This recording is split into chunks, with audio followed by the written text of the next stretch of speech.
Hola Martín, ¿cómo estás? Hola, ¿qué tal? Muchas gracias por esta charla. Estaba contando que fuiste el primer empresario argentino en ser tapa de Forbes en los Estados Unidos en más de 100 años.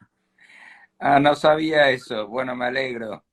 Coincidió justo, les contaba recién a los que nos están siguiendo, con la primera etapa de nuestro lanzamiento de Forbes Argentina, ya hace 4 años, cuando claro, el mundo era otro, la Argentina era otra, y por eso va a ser tan interesante charlar con vos ahora. Martín, la primera pregunta que me gustaría hacerte, en base a haber seguido todas tus opiniones y acciones en estos últimos 2 meses increíbles, es ¿por qué crees que el mundo de alguna manera está equivocado? En Bueno, términos de quiero la... decir que en general no es algo raro que yo piense diferente que la mayoría de la gente y parte de la razón por la cual me ha ido bien en la vida es pensar diferente que la mayoría de la gente. Eso no quiere decir que siempre pienso diferente, pero muchas veces pienso diferente. En este caso, yo di como me fui para un lado y después para el otro. Eh, a mí el tema de las pandemias me preocupaba mucho, dirijo empresas de salud, trabajo en el diagnóstico de embriones, trabajé con César Milstein, el premio Nobel argentino, a principio de mi carrera con el tema del SIDA, estudié mucho el SIDA en los años 80 cuando salí de la universidad y entonces, bueno, también estudié premedicina y un año de inmunología y siempre me interesé por la medicina. Y entonces yo tenía un plan de que si venía una pandemia íbamos a venir con toda la familia a Menorca, donde estamos ahora, y refugiarnos aquí. Entonces, vinimos mucho antes del encierro. Entonces, al principio yo estaba más preocupado que la mayoría de la gente, sin duda. Es decir, saqué a los chicos de colegio antes que nadie, de que cerraran los colegios. Eh, pero fui cambiando de estar increíblemente preocupado a llegar a la conclusión de que esto era algo malo, terrible para cada persona afectada, pero mucho menos grave de lo que la gente cree ahora que es. Entonces me fui como de pensar que era más grave antes que otros pensaran que fuera grave, a pensar que es menos grave, ahora que todos piensan que es muy grave. ¿Por qué pienso que no es tan grave como pensábamos? Primero, por la edad de las víctimas. Es decir, cada muerte es un horror, pero la gripe del 1918, la edad promedio de los muertos eran 28 años. 28 años. Y ahora, en España, por ejemplo, es 80 años. Cuando uno estudia a la gente que se muere del COVID, lo que ve es que el COVID es como que te da la probabilidad que tenías de morirte en el próximo año, te la da en el próximo mes. Pero muy poca gente sana se muere de COVID. Algunos sí se mueren y no se entiende bien por qué, pero concretamente en España hay 47 millones de personas, 47 millones de personas, bastante parecido a la Argentina, y se murieron menos de 1.000 de 60 años o menos de 60 años. 1.000. En un país donde se muere, por ejemplo, 56.000 por año solo por fumar, que nosotros obviamente se vende tabaco, se recoleccionan impuestos por el tabaco. Es decir, quiero decir que de cosas que la sociedad acepta, como fumar, se mueren 56.000 personas por año y se murieron 1.000 de menos de 60 años. Se murieron 23.000 en total, pero de los 23.000 que se murieron, la, el 87% tiene más de 70 años y el 92% tiene más de 65 años. Entonces ahí fue que yo cambié de opinión y dije, esto no es un peligro para la población en general, esto es un peligro para la gente mayor y tenemos que aislar y proteger a los mayores y seguir con la economía. Martín, de alguna manera vos hiciste lo mismo que la mayoría de los gobiernos del mundo. Primero sobre reaccionaron ante el desconocimiento de lo que había, y vos, en tu caso, al ser una persona, empezaste a evaluar que no era tan grave y pudiste tener una mirada diferente. La pregunta es, ¿por qué hay tan pocos gobiernos en el mundo? Inglaterra intentó hacerlo quizás demasiado tarde, que adoptaron esta idea de aislar solamente a los mayores y no aislar a toda la sociedad. ¿Por qué los epidemiólogos que sostienen esta posición no han sido escuchados o sus opiniones han sido descartadas? Bueno, yo creo que había un motivo para hacer los aislamientos, no en Argentina, pero sí en Inglaterra, en el Reino Unido, sí en España, en Italia, que es la capacidad del sistema sanitario. Es decir, al no tomar ninguna medida, después tuvimos que tomar las medidas más drásticas, porque aunque el COVID mata muy poca gente de menos de 50 años, sí que manda bastantes al hospital. Y si uno no tiene hospitales, se mueren, ahí sí se puede morir gente de menos de 50 años. Entonces, es razonable. En cambio, países más sofisticados, como Corea del Sur o Suecia, se dieron cuenta de esto y empezaron, en el caso de Suecia, un sistema de personal en el que le explicaron el riesgo a todos los ciudadanos y los ciudadanos decidieron actuar de la manera más responsable que ellos creían que era la válida en ese momento. En el caso de Corea y de todos los países de Asia, se iniciaron procesos de testeos masivos combinados con apps digitales que lograron frenar la pandemia. En Suecia yo creo que el gran descubrimiento de Suecia, que nunca cerró los colegios, va a ser el nivel de inmunización que tiene la gente en Suecia, que va a ser de los más altos del mundo y se va a saber cuando salgan sus estudios de serología. Pero quiero aclararte que mucha gente ya cambió de opinión, así como yo cambié de opinión, y los colegios reabren en Francia el 11 de mayo, ya reabrieron en Alemania, reabrieron en Dinamarca, están reabriendo en Noruega, nunca cerraron en Suecia, están reabriendo en Holanda. Entonces la gente se dio cuenta de que esto no era un peligro para los jóvenes, no solo para los chicos, que no se murió casi ningún chico en el mundo de COVID. En España hay 2 casos de bebés, pero no se entiende bien si se murieron de COVID o con COVID. Pero de vuelta, 2 casos, siempre es lo mismo, una tragedia para la persona que le pasa esto, pero si uno está haciendo política para una sociedad, no se puede hacer política pensando en 2 casos. También hubo 3 adolescentes que se han muerto, de vuelta, en un país de 47 millones de personas. Casi no se ha muerto gente de menos de 30 años. Para la gente de menos de 30 años se ha muerto mucha menos gente desde que hay COVID, porque como no lo dejaron salir a la calle y no se mataron en una moto o en todas las cosas que se matan, o en sobredosis de droga, es decir, es curioso el efecto que ha tenido esto. Así que yo creo que los países sí se están dando cuenta. Martín, recién mencionabas el caso de Suecia, que no es una apertura total, sino que ha sido una apertura sostenida, con una conciencia muy importante con sus ciudadanos. Sin embargo, Suecia está siendo cuestionada también en la política interna por las diferentes estadísticas que tiene con respecto a sus vecinos, en la cantidad de víctimas.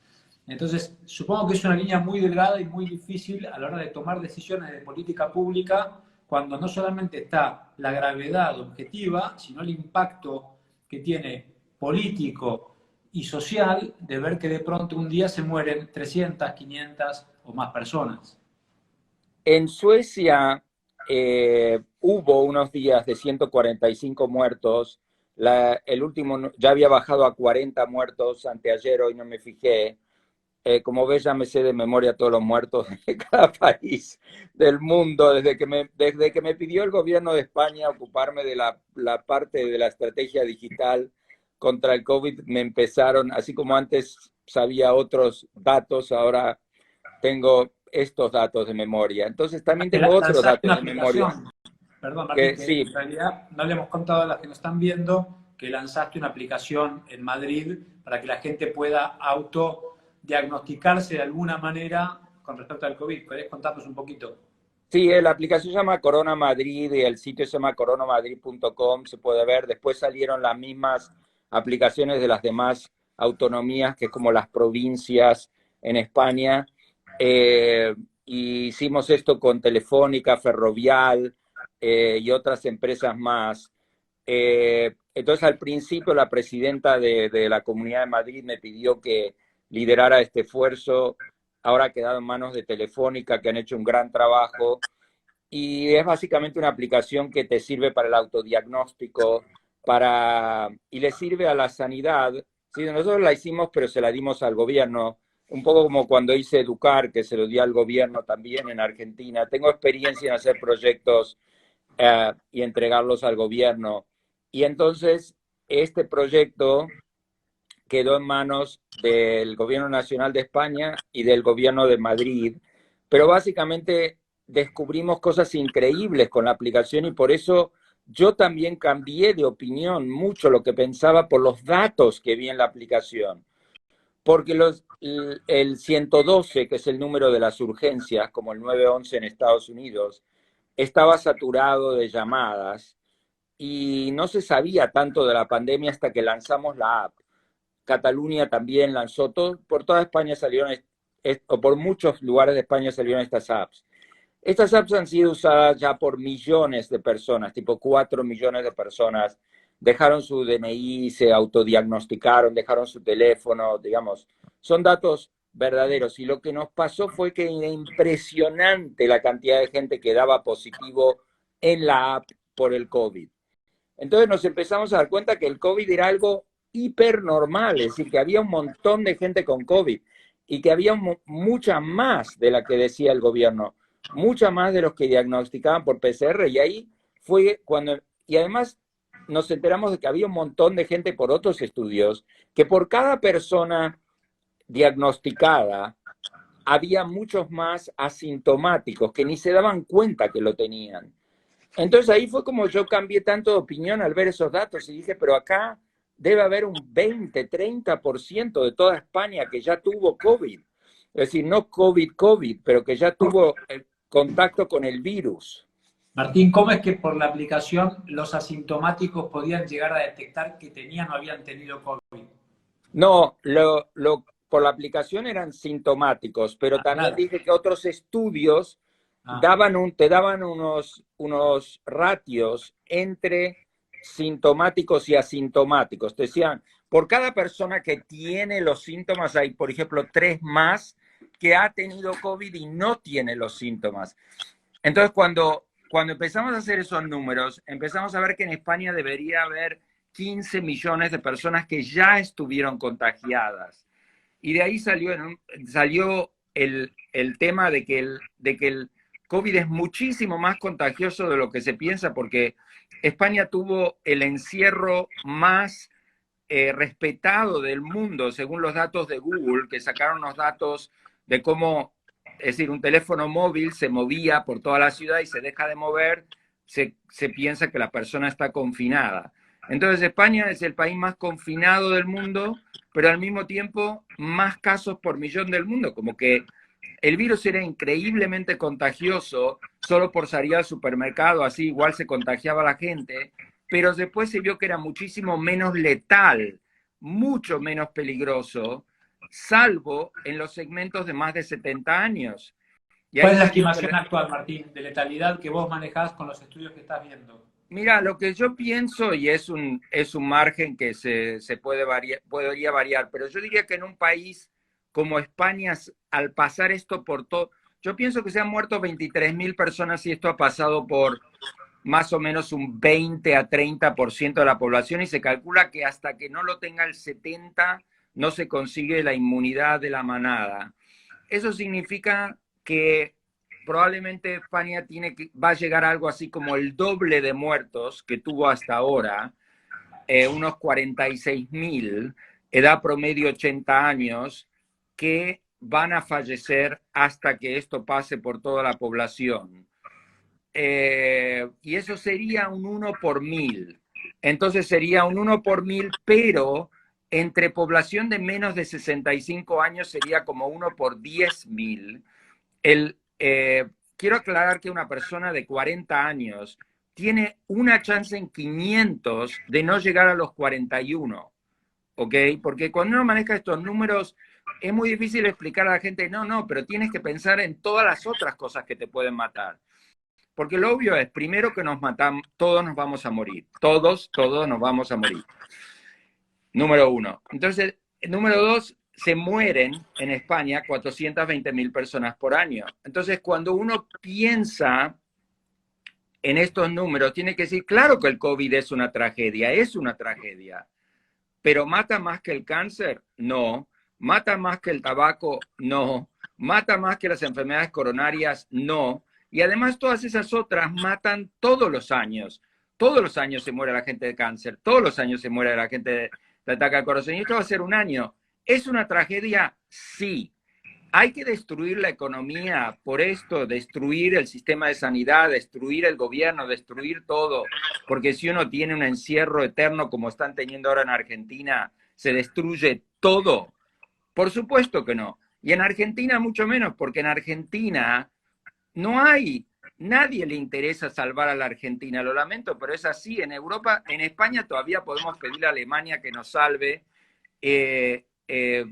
o algo así, pero la Argentina que pide plata prestada y no la devuelve, y pide de vuelta y no la devuelve, y que es un país que no tiene ninguna centralidad en el mundo, es como suicidarse, es como hacer de un gran problema un problema enorme, ¿no? Y ahora, Martín, pero considerando que justamente la letalidad no sería tan importante, pero el gran peligro es que se desborde un sistema de salud. Y suponiendo que si se desbordara el sistema de salud de Argentina, sería una tragedia, considerando que es un país con un 40% de pobres.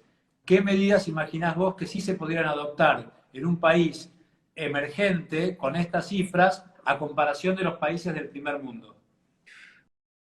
Yo lo que dije cuando me preguntaron bueno, cuando me entrevistó Clarín, que me hizo una entrevista sobre esto, y cuando hablé con la gente del gobierno de la ciudad de Buenos Aires, por ejemplo, yo estuve asesorando al presidente Macron qué hacer en Francia. No es lo mismo lo que puede hacer Francia que lo que puede hacer Argentina. En el caso de Argentina, yo creo que hay que trabajar con los recursos que tiene la Argentina. Entonces, el peligro para la Argentina no es solo el COVID. El peligro para la Argentina es el hambre, es la falta de un sistema sanitario que funcione bien en gran escala. Hay muchos peligros.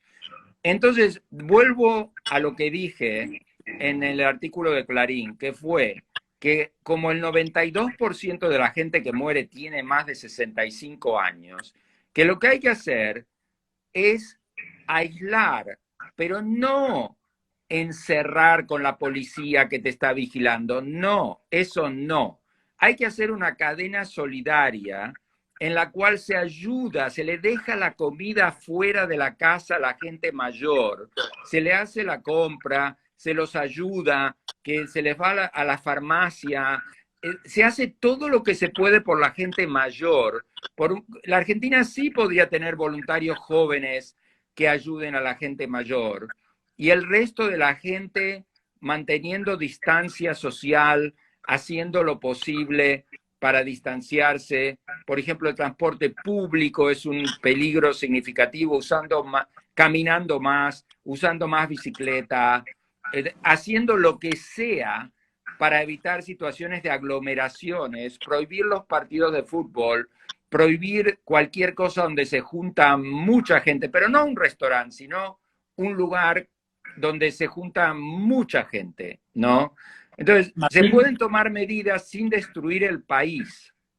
te consulto, Martín, en lo que vos estás sugiriendo, de alguna manera se implementó en la ciudad de Buenos Aires con esta red solidaria, donde muchos voluntarios están asistiendo a mayores para que no salgan a hacer las compras. Ahora, aislar a los mayores, por ejemplo, te hago dos consultas, una por Argentina y otra por otros países, donde un porcentaje importante de la población de los mayores viven con menores, sería como un aislamiento dentro de su propia casa, y ahí ya hay cuestiones culturales que son complejas, y al mismo tiempo en los lugares más hacinados o más complicados, en los sectores más frágiles de la sociedad, ves que es posible implementar esta medida de aislamiento a los mayores, de nuevo, pensando en un país como Argentina, no en la ciudad de Buenos Aires, que es una anomalía, ¿no? Mira, es como si yo te dijera, ¿podrías funcionar sin un dedo o prefieres que te ampute todos los brazos? No sé. Es decir, es posible. Ahora en la Argentina no se puede hacer nada, ¿no? Nadie puede salir, no se puede hacer nada. Entonces, yo estoy proponiendo un aislamiento de mayores y vos me estás diciendo que en algunos momentos esto no sería posible y yo te doy la razón. Claramente hay momentos, hay situaciones que no sería posible y hay gente, uno le podría decir, mira, ¿por qué no te vas a vivir a lo de tu prima o no sé, a algún lado? Porque estando al lado de tu abuela la vas a poder matar, ¿no? Digamos, no sería una solución perfecta, pero la solución actual destroza todo en la Argentina. Destroza la capacidad de los argentinos de ganarse el pan y nadie les va a dar pan, nadie les va a dar nada. Entonces, ¿la solución que yo propongo es perfecta? No. ¿Es mejor que tener a todo el mundo encerrado en su casa sin poder ganarse la vida y sin poder pagar impuestos y sin poder tener un sistema sanitario que vive de los impuestos? Sí que es mejor. Lo que la Argentina tendría que hacer ya es reabrir los colegios, que toda la gente salga a trabajar con todo el aislamiento que puedan. Bueno, es lo que hizo España, entre paréntesis, con la gente. En España ya todo el sector de la construcción, de la fabricación, hace ya semanas que está todo el mundo trabajando de vuelta. Lo que falta en España es reabrir colegios, reabrir hoteles, vuelos, restaurantes, pero en España ya se reabrió un montón de cosas comparado con la Argentina. Sí, habrás visto el fin de semana, el presidente había anunciado la salida para los chicos, que es un tema del que vos te preocupaste especialmente Sí, en España, donde denunciabas que el gobierno español tenía a los niños como rehenes prácticamente. Bueno, y ahora, al día siguiente del anuncio del presidente, los 4 gobernadores más importantes de la Argentina prohibieron esta medida y decidieron postergarla por lo menos hasta el 12 de mayo. ¿Cómo fue la implicancia que tuvo en España? Vimos que salieron los niños y hubo como algunas denuncias, como que hubo grandes aglomeraciones, que es lo que no se espera en estas situaciones. yo estoy argumentando que los chicos tienen que volver al colegio. Entonces a mí no me vas a decir que que 3 chicos se acerquen en una plaza es el gran peligro. Francia abrió los colegios o abre los colegios el 11 de mayo. Ya todos abrieron los colegios o están abriendo los colegios en Europa. Entonces a mí no me asusta pensar, si en toda la pandemia se murieron bueno, no se murió ni un solo chico de 2 a 14 años, ninguno. Se murieron 2 bebés y se murieron uno de más de 14. Los chicos que van al colegio tienen entre 2 y 14. Estamos hablando de los chicos, no la universidad, sino los colegios, ¿no? En Suecia mantuvieron los colegios abiertos hasta los 16, porque vieron que a partir de los 16 había algún caso. Entonces, a mí me parece perfecto lo que dijo el presidente Fernández, que la verdad que no lo sabía, y me da pena que los gobernadores digan que no, porque no tiene sentido, los chicos no les pasa nada con esto. Algunos chicos necesitan tratamiento, muy pocos. Yo tengo 7 hijos, no sé, el más chico tiene 3 años. Me pasé casi toda mi vida que los chicos me contagian todo. Pero justo esto no. Es decir, hay un estudio que se hizo en Francia muy interesante con un chico de 9 años que sí tenía COVID, que estuvo en contacto con 170 personas y no encontraron a uno solo que le pasó el COVID. ¿Okay? Y hubo un estudio en Alemania que vos citaste que indicaba que la apertura de los colegios no había influido en la duplicación de casos, que no había incidido en la aceleración de los casos. Sin exacto. embargo, de nuevo, te invito a que pienses como político.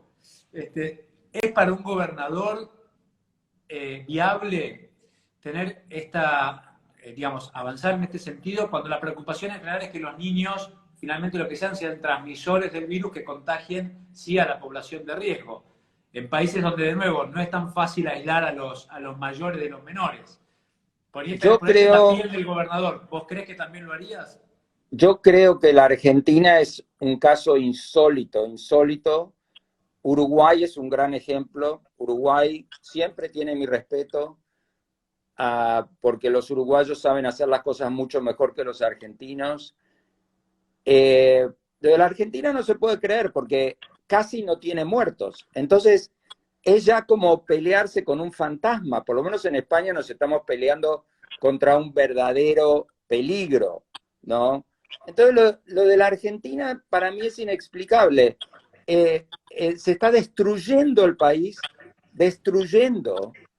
Se parece a cuando Trump le dice a la gente de Nebraska que su peligro más grande es el ataque terrorista, no sé cómo decir, y todos los de Nebraska votan a Trump por el miedo al terrorismo. El argentino medio le tiene miedo a algo que seguramente no lo va a matar, pero lo que sí le va a causar problemas enormes es el remedio. Es decir, cuando yo me vivía en la Argentina de chico decían una frase que es peor el remedio que la enfermedad. No sé si se seguirá diciendo, pero es mucho peor el remedio que la enfermedad. Es decir, es increíble lo que ha hecho la Argentina y es buenísimo lo que ha hecho Uruguay. Si yo tuviera algo que decir, diría, me acopia a los de Uruguay, ¿ok? Eso sí que saben lo que hacen. Entonces, lo que pasa con Argentina es que ahora tienen todos tanto miedo que ya políticamente ni siquiera pueden hacer lo lógico, porque después de que le metieron tanto miedo a la gente, sí, supongo que no sé por qué habrán dicho esos gobernadores que no, pero debe estar la Argentina sufriendo mucho más de hipocondría que de COVID. Según lo que se vio en la conferencia de prensa, no fue la conferencia, en el anuncio del presidente Fernández el sábado, por primera vez se mostraron las distintas fases para salir de la cuarentena, porque al fin y al cabo, en todo este contexto, lo más difícil es cuándo implementarla, cómo implementarla y cuándo salir, ¿no? Son como los tres puntos centrales. Y por lo que se veía en uno de los slides que mostró el presidente, recién están previendo pasar a la próxima etapa de la cuarentena cuando la cantidad de días de duplicación de casos llega a 25. Van a esperar que pasen 25 días para a que se dupliquen los pasos para poder flexibilizarla aún más.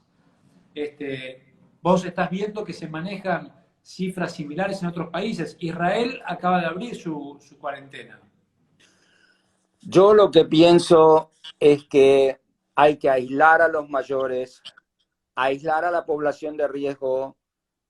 Digamos, lo terrible de este virus es que es lo más antidemocrático que hay, porque todo lo que hay que hacer contra este virus va en contra de los principios democráticos. Discriminar por edad, terrible. ¿Quién quiere discriminar por edad? Pero el virus discrimina por edad. Discriminar por género.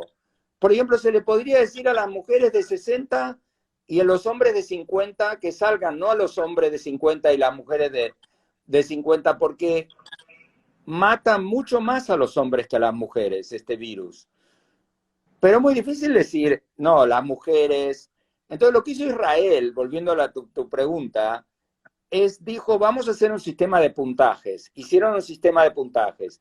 Y cada persona tiene una serie de puntos, según lo que es, hombre, mujer, si es hipertenso, si es diabético, si es obeso, si es... Y en base a eso están decidiendo quién puede salir o no.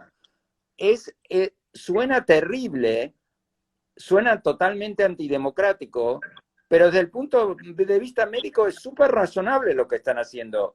Es lo que tendría que hacer todo el mundo. Y es lo que yo vengo diciendo hace un mes, y me alegré mucho cuando vi que Israel hacía eso, porque dije, al fin en alguien que tiene los cojones para hacer lo que hay que hacer, ¿no? Aunque suene tan mal, porque es terrible tener que discriminar por edad. Martín, pasaste gran parte de tu vida en los Estados Unidos. ¿Cuál es tu evaluación de esta política pública impulsada por Trump, que fue dando distintos giros, pero que basa gran parte de su eje en las decisiones individuales de sus ciudadanos. ¿Cómo lo evaluás? ¿Qué evaluación haces? Yo creo que Estados Unidos es como una mezcla, como un experimento de lo que es el COVID. Si uno tiene una ciudad como Nueva York, con un transporte público en el que todo el mundo se mete en el subte apiñados, se produce la pandemia, claramente. Lo que necesita la pandemia es gente y proximidad, ¿no? Y en New York hay mucha gente y mucha proximidad. En Los Ángeles, que tienen la misma cantidad de gente, pero no tienen proximidad, no se produjo lo que pasó en New York. New York tiene como la mitad de los casos de todo Estados Unidos. La pandemia de Estados Unidos ha sido increíblemente grave en Nueva York. Entonces, lo que está pasando en Estados Unidos es que Estados Unidos es como muchas realidades simultáneas, diferentes climas, diferente densidad de población, diferente estado de la población. Y yo dudo que se pueda decir que todo Estados Unidos tiene que tener el mismo plan. Yo sí que estoy a favor de que cada estado haga su plan, así como estoy a favor, entre paréntesis, de que cada estado español haga su plan y probablemente cada provincia argentina haga su plan, porque no todo es igual. Pero hay temas que son increíblemente peligrosos con el COVID. Y un tema, lamentablemente, es el transporte público, porque el transporte público es esencial, es una gran cosa para el medio ambiente. Si todo el mundo va en su auto, es mucho peor para el planeta. Te puedo hacer una oda al transporte público, pero ahora mismo el transporte público es un gran peligro. Que se suba todo el mundo al colectivo es un peligro, que se metan todos en el subte es un peligro. Entonces, en Estados Unidos, lo que se están dando cuenta es que si uno no hace ciertas cosas, el COVID se disemina lentamente por la población y el servicio sanitario lo puede tratar. Creo que hay muy pocos países que han decidido que le van a ganar al 100% al COVID. La isla de Menorca, donde estoy yo ahora, le ganó 100% al COVID. Hace días que nadie tiene, ¿ok? Y Nueva Zelanda quizás también le puede ganar al COVID. Pero hay que ser Con un bastante aislamiento muy duro, ¿no? El de Nueva Zelanda ha Sí, sido un aislamiento muy fuerte, ¿no? sí. Y uno se pregunta si realmente eso va a funcionar, porque el aislamiento, la única manera que uno puede decir la pegaron con ese sistema es si sale una vacuna. Entonces van a decir, bueno, estuvo genial, porque estuvimos todos aislados, nadie se enfermó, salió la vacuna, nos vacunamos todos y nunca se murió nadie. Eso sería la solución maravillosa, pero lo veo difícil que salga una vacuna en menos de 18 meses y yo creo que cualquier país revienta en menos de 18 meses. Últimas dos preguntas, Martín Barsaski. Muchas gracias por este tiempo con Forbes. ¿Cómo imaginás que va a ser el impacto en la economía en los países emergentes y en el primer mundo cuando esto haya pasado? Yo creo que el impacto del COVID va a ser mucho menor de lo que se cree, así como vengo diciendo que las muertes van a ser mucho menor de lo que se creen. Pero va a ser, digamos así, le voy a dar un ejemplo. Si uno tiene una empresa y le tiene que pagar a sus empleados y no puede vender sus productos, la empresa se funde, se arruina. Entonces, es como si uno tiene una planta y no la riega. Después la puede regar y ya está muerta y no la va a revivir, ¿ok? Las empresas son iguales, ahora no las estamos regando. Entonces, el impacto más fuerte es si uno para la economía. Lo que uno tiene que hacer es racionar el agua, tiene que tener la economía funcionando, pero el sistema sanitario funcionando. Entonces, los países que destruyan su economía van a destruir todo, como es lo que va a pasar en Argentina si no se acaba la cuarentena. Pero yo creo que en Europa ya nos estamos dando cuenta cómo no destruir toda la economía e ir avanzando la inmunización de toda la gente de a poco, y estamos aceptando el COVID como una desgracia, pero una desgracia mucho menor que, como decía antes, el cáncer o las enfermedades cardiovasculares, y solo por un año. Y creo que dentro de un año va a volver toda la normalidad. El problema es la gente que se murió y la tristeza que eso representa. Como dije, unos 20.000 personas de edad promedio de 80 años han muerto en España, y esa gente nunca la vamos a volver a tener. Y la otra gran tragedia va a ser toda la parte de la economía que murió por el camino. Claro. La última, Martín, ¿en qué pensás que el mundo va a cambiar después de esta pandemia? O, al contrario, ¿en cuánto tiempo el mundo volverá a ser como era antes? Mira, cuando pasó el 9/11, la gente decía que primero eran las Torres Gemelas, después una central nuclear, después un supertanker, después, bueno, se creía que iban a haber Bin Ladens todas las semanas, ¿ok? Y después resultó que hubo un solo Bin Laden, hubo otros que hicieron cosas, Bataclan en París, pero nunca volvió a haber algo como lo de las Torres Gemelas, ¿no? ¿Por qué? Porque actuamos donde había que actuar, hicimos los vuelos más seguros, en fin. Yo creo que no van a haber nuevas pandemias todo el tiempo. Yo creo que quizás la gente que vive ahora, esta es la última pandemia que van a ver. Y lo digo no porque soy un loco optimista, lo digo porque la gente se va a dar cuenta de que el peligro que representa esto, que vamos a tener sistemas de alertas para pandemia mucho mejores que el que teníamos, que vamos a parar las pandemias antes, como paramos algunas otras, MERS, SARS, y vamos a protegernos un poco más. Por ejemplo, ahora vamos por un aeropuerto y quieren ver si no tenemos una pistola o no tenemos una bomba. Van a querer ver que tampoco tengamos fiebre o cosas así, ¿no? Eso sí puede cambiar. Ya cambió en Asia, que te midan la temperatura en los aeropuertos o cosas así. Pero no creo que el mundo va a cambiar de ninguna manera radical. Es decir, así como después del 9/11 cambió, pero no cambió, que es que no reconocemos el mundo que tenemos. Sí, las colas en los aeropuertos son incómodas, pero la vida de la gente es más o menos igual.